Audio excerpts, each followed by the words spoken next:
قل إن كنتم تحبون الله فاتبعوني يحببكم الله ويغفر لكم ذنوبكم والله غفور رحيم।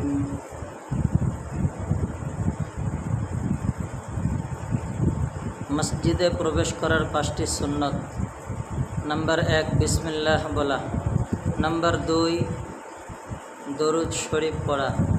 এই দুইটি বিষয় একত্রে এইভাবে পড়া যায়, যেমন বিসমিল্লাহি ওয়াসসালাতু ওয়াসসালামু আলা রাসূলিল্লাহ। নাম্বার 3 দোয়া পড়া, আল্লাহুম্মা ইফতাহলি আবওয়াব রাহমাতিক। নাম্বার 4 ডান পা দিয়া প্রবেশ করা। নাম্বার 5 ইতিকাফের নিয়ত করা। এবং মসজিদ থেকে বাহির হওয়ার 5টি সুন্নত। নাম্বার 1 বিসমিল্লাহ বলা।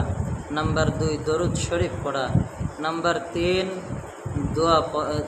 দুইটি বিষয় একত্রে এইভাবে পড়া যায়, যেমন বিসমিল্লাহি ওয়াসসালাতু ওয়াসসালামু আলা রাসূলিল্লাহ।